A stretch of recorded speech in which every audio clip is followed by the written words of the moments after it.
வணக்கம் நேயர்களே, ஒரு செய்தி பாலகுணங்கள் நிகழ்ச்சிக்கு உங்களை அன்போடு வரவேற்கின்றோம். இன்றைய நிகழ்வில் இருமொழிக் கொள்கை வெஸ் மும்மொழிக் கொள்கை அரசியல் மோதலின் பின்னணி என்ன என்பது குறித்து நாம் பயணிக்க உள்ளோம். நம்மோடு தமிழ் தேசிய இயக்கத்தின் விடுதலை இயக்கத்தின் பொதுச் செயலாளர் திரு தியாகு அவர்கள் இணைகிறார். அவரை வரவேற்று நம்முடைய நிகழ்ச்சிக்கு செல்லலாம். வணக்கம் சார். வணக்கம் சார். தொடர்ச்சியாக இந்த 2 நாள்களாக காசி தமிழ்ச் சங்கமத்திற்கு பிறகாக தர்மேந்திர பிரதானுடைய இந்த வார்த்தைகள் தமிழக அரசியல் கழகத்தில் ஒரு பெரிய கலக்கத்தை உண்டு பண்ணியிருக்குன்னே சொல்லலாம். சர்ச்சையும் ஏற்படுத்தியிருக்கிறது.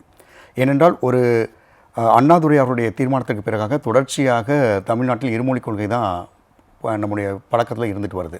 இப்படி இருக்க பட்சத்தில் மும்மொழிக் கொள்கை புதிய கல்விக் கொள்கை இணைந்தால்தான் கல்வி நிதி தரப்படும் என்ற ஒரு மிரட்டலோடு தான் இப்போ இது புகுத்தப்படுற ஒரு சூழல் ஏற்பட்டிருக்கு. அவங்க சொல்லக்கூடிய காரணம், அரசு பள்ளி மாணவர்கள் ஹிந்தி கற்கக்கூடாதா, 3வது ஒரு மொழி கற்கக்கூடாதா அப்படின்ற ஒரு கேள்வியை வச்சு தான் இதை தொடங்குறாங்க. இதை நம்ம எப்படி பார்க்குறது? தமிழ்நாட்டில் தமிழ் கற்க முடிகிறதா, தமிழை பயிற்று மொழியாக கொண்டு அனைத்து பாடங்களையும் படிக்க முடிகிறதா என்பது தான் முதல் கவலை. இன்னொரு மொழி, அது இந்தியோ ஆங்கிலமோ ஸ்பானியமோ, அதை கற்க முடிகிறதா இல்லையா என்பது 2ஆம் பட்சமானது. முதல் கவலை இதுதான். தாய்மொழி வழிக்கல்வி, தாய்மொழி கல்வி தான். இப்போ மும்மொழிக் கொள்கை இருமொழிக் கொள்கை இரண்டிலையுமே என்ன குழப்பம் இருக்குன்னா, எத்தனை மொழிகள் என்பதல்ல கேள்வி, எது பயிற்று மொழி, எது கல்வி மொழி. முதல் பயில் மொழியாகவும் பயிற்று மொழியாகவும் நம்முடைய தாய்மொழி, தமிழ்நாட்டினுடைய தாய்மொழி தான், தமிழ்நாட்டினுடைய தேசிய மொழி தான் இருக்கணும். அதுதான் சரியான கல்விக் கொள்கை. இந்த மும்மொழிக் கொள்கை பிறந்த வரலாறு நீங்கள் பார்த்தீங்கன்னா, 48 முதல்ல அப்படி ஒரு முன்மொழிவை பல்கலைக்கழக ஆணையம் வைக்குது. ஆனால் அப்படி வைக்கும்போதே அவங்களுக்கு என்ன தெரியுதுன்னா, இந்தி மொழி அவ்வளவு வளர்ச்சி பெற்றதாக வளம் பெற்றதாக இல்லை, இந்தி பேசும் பகுதிகளிலேயே சிறுபான்மையினுடைய மொழியாகத்தான் அது இருக்கிறது. எனவே அவங்க ஆனால் எப்படியாவது கொண்டு வரணும். எந்த அடிப்படையில் வருதுன்னா, 1925 கான்பூர் மாநாட்டில் ஒரு தீர்மானம் போட்டு இந்துஸ்தானியை நாட்டின் ஆட்சி மொழியாக்க வேண்டும் என்று சொன்ன அடிப்படையில் தேசபக்தியும் இந்திய ஆதரவும் ஒன்றா பார்க்கப்படுது. அதாவது கல்விக்கு எது சிறந்தது, தாய்மொழி சிறந்ததா இன்னொரு மொழி சிறந்ததா, இந்த ஆய்வு இல்லை. இந்தியாவில் தேசபக்தி, இந்திய தேசப்பற்றுக்கு எது பொருத்தம், அதுக்கு இந்தி கட்டாயம் வேண்டும் என்ற ஒரு தவறான கருத்து அவர்களுக்கு இருக்குது. இப்போ பிற்காலத்தில் திமுக எதிர்க்கிறாங்க, மற்ற கட்சிகள் எதிர்க்கிறாங்க. ஆனால் அரசமைப்பு பேரவையிலேயே தமிழ்நாட்டைச் சேர்ந்த டிடி கிருஷ்ணமாச்சாரி, அவர் வரைவுக்குழு உறுப்பினர் அம்பேத்கரோட கூட, அவர் கேள்வி கேட்டார். நீங்கள் இந்தி வேண்டும் என்று கருதினால் இந்தியா இருக்காது, ஹிந்தியா தான் இருக்கும்னு சொன்னார். தயவுசெய்து நீங்கள் பிரிவினையை தூண்டாதீர்கள் என்று எச்சரிக்கை கொடுத்தார். அதனால் வேண்டி இவங்களுடைய அக்கறை முழுவதுமே மொழிக் கொள்கைகள் அதுதான். மீண்டும் என்ன பண்ணாங்க, பல்கலைக்கழக ஆணையம் முதல்ல சொன்னிச்சு, 64, 66 இந்த மொழிக் கொள்கை தேசிய கொள்கை அறிவிக்கும் போது அதில் அறிவித்தாங்க. 68 நாடாளுமன்றத்தில் தீர்மானம் போட்டாங்க. இதுக்கு பிறகு 86 முதல் தேசிய கல்விக் கொள்கை, மீண்டும் இப்போ 2020 இன்னொரு தேசிய கல்விக் கொள்கை. இதில் பூராவுமே நீங்கள் நல்லா கூர்ந்து ஆராய்ந்து பார்த்தீர்கள் என்றால் அந்த இந்தி இந்தியாங்கிற கண்ணோட்டம் தான் மேலோங்கி நிற்கிது. இப்போ கல்விக்கு இது சிறந்தது இது தவறு என்ற ஆய்வே இல்லை.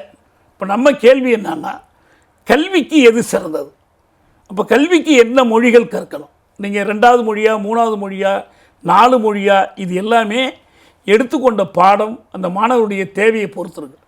நான் ருஷ்யாவில் போய் மேல் படிப்பு படிக்க போகிறேன்னா நான் ருஷ்யன் படிக்கலாம், எனக்கு ஆங்கிலம் உதவாது. ஜெர்மனியில் போய் படிக்க போகிறேன்னா நான் ஜெர்மன் படிக்கலாம். நீங்கள் இந்த மொழி அந்த மொழி இல்லை, எது உயர்ந்தது, எது அடிப்படை கல்வியில் இருக்கணும்னா தாய்மொழி தான் இருக்கணும். இப்போ இதுக்கு வழி இல்லாமல் போச்சு. அதனால தான் இவங்க மும்மொழிக் கொள்கை என்று சொல்லி இந்தியை திணிக்க முற்படுகிறார்கள்.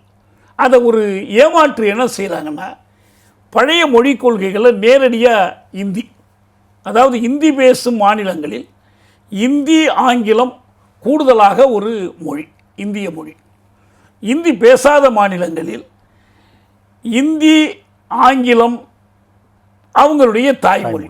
ஆக என்ன கவனமாக பார்க்கணுன்னா, 2 இடத்துலையுமே இந்தி கட்டாயம். இந்தி இந்தியாவோட தேசிய மொழி அல்ல, அரசமைப்பு சட்டத்திலேயே தேசிய மொழி அல்ல. ஆனால் என்ன பண்ணுறாங்க, கடைசியாக அமைக்கப்பட்ட ஆட்சி மொழி குழு, நம்முடைய உள்துறை அமைச்சர் அமித்ஷா தலைமையில் அமைக்கப்பட்ட குழு, அவங்க தமிழ் வந்து பயிற்று மொழியாக்கணும், தாய்மொழி பயிற்று மொழியாக்கணும், உயர்கல்வி நிறுவனங்களில் பூரா இந்தியை கொண்டு வரணும் எல்லாம் சொல்லிட்டு கடைசியாக என்ன சொல்கிறாங்கன்னா, இப்படியெல்லாம் செய்தால்தான் இந்தியாவின் பொது மொழியாக இந்தியை மாற்ற முடியும். இந்தியாவின் பொது மொழியாக ஒரு பகுதி மக்கள் பேசக்கூடிய மொழியை மாற்றுவது என்ற திட்டம் அரசமைப்பு சட்டத்திலே இல்லை. இது அரசமைப்பு சட்டத்துக்கு அப்பால் சிந்தனை. ஹிந்தி மொழி தினம் கொண்டாடப்படும் போது அமித்ஷா இந்த ஒரு கருத்தை தான். ஆமாம், இப்போ பொது மொழின்னா நீங்கள் வந்து அரசமைப்பு சட்டத்தில் 17வது பகுதி இருக்குது. இந்த 17வது பகுதி அஃபீஷியல் லாங்குவேஜ்னு சொல்லுது. அதே 17வது பகுதி language of the high court and the supreme court and for laws adopted by the அசம்பிளிஸ்ன்னு சொல்லுது. இதுக்கு தான் ஆங்கிலம். அப்புறம் அந்த கடைசி பகுதியில் இந்தியை எப்படி வளப்படுத்தணும். நீங்கள் எல்லாருமே என்னென்னா சட்டம் எழுதினவங்க ஆட்சியாளர்கள் எல்லோருமே என்ன சொல்கிறாங்கன்னா, இந்திக்கு போதிய வளம் இல்லை, போதிய சொல் வளம் இல்லை, போதிய இலக்கண வடிவங்கள் இல்லை, ஆனால் எப்படியாவது அதை ஆட்சி மொழியாகும். அப்போ மக்கள் நலனை காட்டிலும் இந்தியை ஆட்சி மொழி ஆக்குவதன் மூலம் ஒரு இல்லாத ஒரு தேசப்பற்றை புகட்டுவது தான் எல்லோருக்கும் வெறித்தனமாக இருக்குது. இந்த ஆட்சியாளர்கள் அதை இந்துத்துவத்தோடு இணைச்சிக்கிறாங்க. இவங்க என்ன சொல்கிறாங்கன்னா, நாங்கள் இந்தி மட்டும் சொல்லலை, ஏதாவது ஒரு மொழிங்கிறோம்.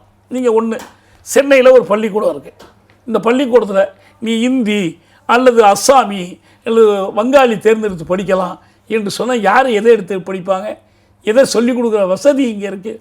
அதுக்கு தான் நான் ஒரு கேள்வி என்ன கேட்குறேன்னா, உங்களுக்கு உண்மையிலே இந்தியை திணிப்பது நோக்கம் இல்லை, இந்திக்கு பதில் எந்த மொழி வேணாலும் எடுத்து படிக்கலாங்கிறது நோக்கமாக இருந்தால் உங்களுடைய கேந்திரிய வித்யாலயாவிலையும் சிபிஎஸ்சி பள்ளிக்கூடங்கள்லையும் இந்தி ஏன் கட்டாயமாக இருக்கே? நீங்கள் இந்தி அல்லது இன்னொரு மொழியை நீங்கள் சொல்லிக் கொடுக்கலாமே. செம்மொழிகள் அப்படின் போது அதுலேருந்து ஏதாவது ஒன்று கூட எடுத்து வைக்கலாம் இல்லையா? செம்மொழிங்கிறது அது ஒரு தனி தன்மை, ஒரு செவ்வியல் மொழியாக இருப்பது என்பது அதுக்கான தனித்தன்மை. ஆனால் இப்போ ஆங்கிலம் செம்மொழி இல்லை. ஆனால் ஆங்கிலம் பல துறைகளில் பயிற்று மொழியாக இருக்குது. இன்றைக்கி நம்ம சீனா போனால் கூட ஆங்கிலம் கற்று போனால் கூட அங்கே மதிப்பு இருக்காது. சீனா மொழி இப்போ மேண்ட்ரின் படிக்கிறாங்க, அவங்க தாராளமாக படிக்கலாம். சிங்கப்பூரில் தமிழ் வழி கல்வி இருக்குது, ஆங்கில வழி கல்வியும் இருக்குது, படிக்க முடியுது. ரெண்டே மொழி தான் அங்கே, ஒன்று சைனீஸ் ப்ளஸ் இங்கிலீஷ் அல்லது தமிழ் அல்லது ஆங்கிலம் அல்லது மலாய் அல்லது மலாய் ப்ளஸ் ஆங்கிலம், இப்படி தான் இருக்குது. என்ன அவங்களுக்கு குறைஞ்சி போயிட்டாங்க. இப்போ இருக்கிற ஒப்பளவில் எனக்கு தமிழ்நாட்டில் வந்து ரொம்ப கல்வியில் ரொம்ப சிறந்திருக்கிறோம் அப்படின்லாம் நான் கருதலை. ஏன்னா இங்கே ஏற்கனவே தாய்மொழி கல்வி அற்றுப்போய் கொண்டிருக்கிறது, ஆங்கில வழி பள்ளிகள் பெருகிக்கிட்டு இருக்கு. இந்த தேசிய கல்விக் கொள்கை என்பதே 3 C's: சென்ட்ரலைசேஷன், கமர்ஷியலைசேஷன் அண்ட் கம்யூனலைசேஷன்.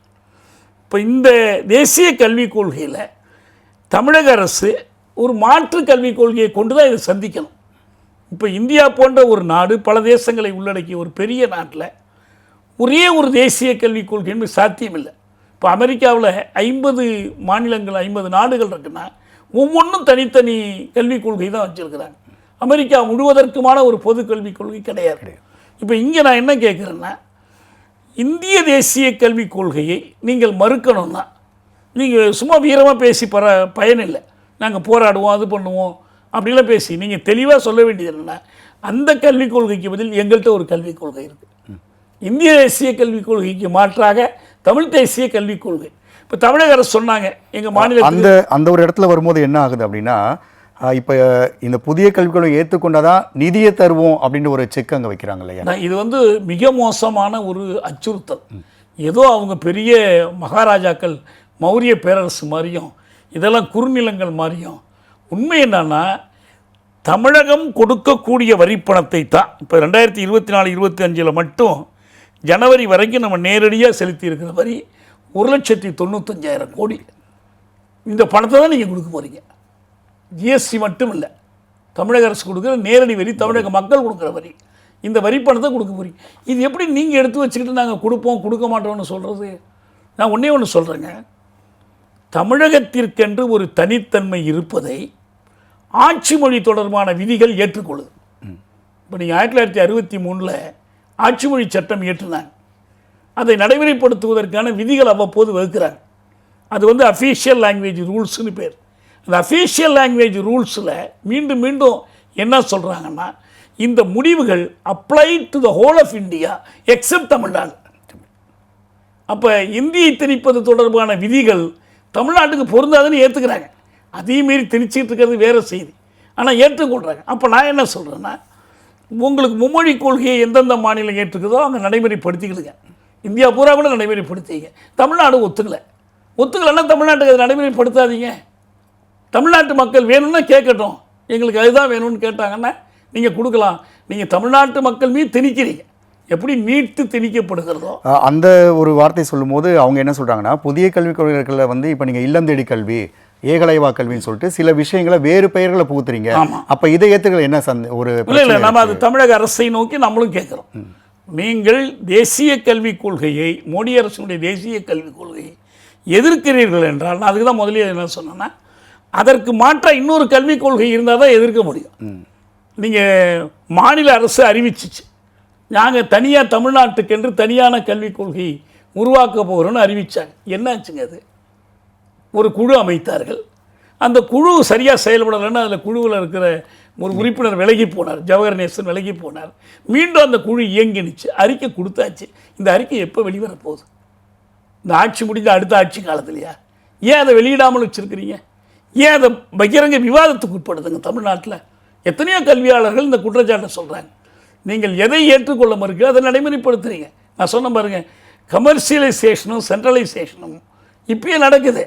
ஒரு கொஞ்சோண்டு வித்தியாசம் கம்யூனலைசேஷன் தான். அதுவும் கூட எங்கள் அரசு பள்ளிகளில் தான் கிடையாது. மாநில அரசு வாரியத்துக்கு உட்பட்ட தனியார் பள்ளிகளில் சகசரநாமம் சொல்லிக் கொடுக்குறாங்க, சமஸ்கிருத மந்திரம் சொல்லிக் கொடுக்குறாங்க, இந்துத்துவ பிரச்சாரத்திற்கு இடம் கொடுக்குறாங்க. நம்ம ஒரு பிரச்சனை அண்மையில் நடந்துச்சுல்ல, பார்த்தோம்ல, மகாவிஷ்ணு வெளியே தெரிஞ்சதுனால தான் மகாவிஷ்ணு தெரிய வந்தார். எங்கெங்க பிரம்மா, எங்கெங்க விஷ்ணு, எங்கெங்க சிவன் இருக்கிறாருன்னு நமக்கு தெரியாது. இப்போ இதெல்லாம் அரசுக்கு ஒரு தெளிவான கொள்கை இல்லை. நான் அடிக்கடி ஒன்று சொல்கிறேங்க, இப்போ இந்த ஆட்சிக்காக சொல்ல, எல்லா காலத்துலையும் சொல்கிறேன், தமிழக அரசில் கல்வி அமைச்சர் உண்டு, கல்வி செயலாளர் உண்டு, கல்வி அலுவலகங்கள் உண்டு, கல்விக் கொள்கை மட்டும் கிடையாது. வரையறுக்கப்பட்ட ஒரு கல்விக் கொள்கை இல்லைன்னா இப்படி தான் ஆளுக்கால் வந்து திணிப்பாங்க. அதை எதிர்த்து நிற்பதற்கு நீங்கள் அந்த கல்விக் கொள்கை நான் ஒன்று தான் கேட்க சொல்கிறேன். தமிழக அரசு என்ன செய்யலாம்? இந்திய அரசு, நான் ஒரு கடந்த கால உதாரணத்தை சொல்கிறேன். 2015 இப்போ இருக்கிற ஆளுநர் ரவி, இவர் தான் அந்த ஒப்பந்தத்தில் கையெழுத்து போட்டார். ஃப்ரேம் ஒர்க் அக்ரிமெண்ட் ஆன் இண்டானாகோ ரிலேஷன்ஸ்னு போட்டாங்க. அந்த ஒப்பந்தத்திலேயே அவங்க சொல்கிறாங்க, இந்திய அரசாங்கம் recognise the unique history, culture and position of the Nagas. Naga மக்களுடைய தனித்துவமான பண்பாடு, வரலாறு, நிலைப்பாடு. தமிழ்நாட்டுக்கு மொழி கொள்கையில் தனித்துவமான வரலாறு இருக்கே. 38 இந்திய எடுத்து போராடினவங்கள நம்ம இந்தியா பூரா ஒத்துக்கிட்டால் நம்ம ஒத்துக்கணும்னு அவசியம் இல்லையே. 65 மொழிக்காக உயிர் தியாகம் செய்த மாநிலம்ல இது. அப்போ நீங்கள் இந்திய அரசுக்கிட்ட என்ன கேட்கணும்? தமிழகத்தினுடைய இந்த தனித்துவமான வரலாறு, தனித்துவமான பண்பாடு, தனித்துவமான மொழிக் கொள்கையை இந்திய அரசு ஒப்புக்கொள்ளணும். நீங்கள் தமிழ்நாட்டின் மீது இவற்றை திணிக்கக்கூடாது. அதை மிரட்டலாதும் வேண்டுகோளாலாம் இல்லை. நான் இல்லைன்னா பணம் கொடுக்க மாட்டேன் அப்படின்னு சொன்னால் என்ன அர்த்தம்? அதுக்கு அந்த மிரட்டலுக்கு தமிழக அரசு பணியக்கூடாதுங்கிறது மட்டும் இல்லை, ஒரு மாற்று கல்வி கொள்கையை முன்னிறுத்தி தான் அது செய்ய முடியும். தமிழக மக்களிடம் விழிப்பூட்டணும்.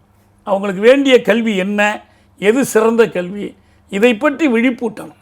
அது இல்லாமல் இந்த இவங்களுடைய திணிப்பை நம்மால் எதிர்க்க முடியாது. இந்த இரு அரசுகளுடைய மோதலாக இதை பார்க்காம ஒரு மாநிலத்தினுடைய கல்விக் கொள்கையாக இதை எடுத்து வரும்பொழுது அதை வந்து நம்ம உச்சநீதிமன்றம் போனாலும் நம்மளுக்கு வந்து அது சாதகமான ஒரு அமைப்பாக நம்ம மாறும்ன்றதை நீங்கள் சொல்லியிருக்கீங்க. ஸோ இந்த ஒரு விஷயங்கள் இன்றைக்கு ஒரு 40 லட்சம் மாணவருடைய எதிர்காலத்தை பாதிக்கக்கூடிய ஒரு விஷயமா இருக்கிறதுனால இரு மாநில அரசுகளும் மத்திய அரசும் இணைந்து இதற்கான ஒரு சரியான முடிவை எடுக்க வேண்டும்ன்றதான் என்னுடைய எதிர்பார்ப்பும் இருக்கிறது. அரங்கத்து வந்து உங்களுடைய கருத்தில் தெரிவித்து மிக்க நன்றி சார். நன்றி. நேர்களை மீண்டும் ஒரு நிகழ்ச்சியில் சந்திக்கலாம். வணக்கம்.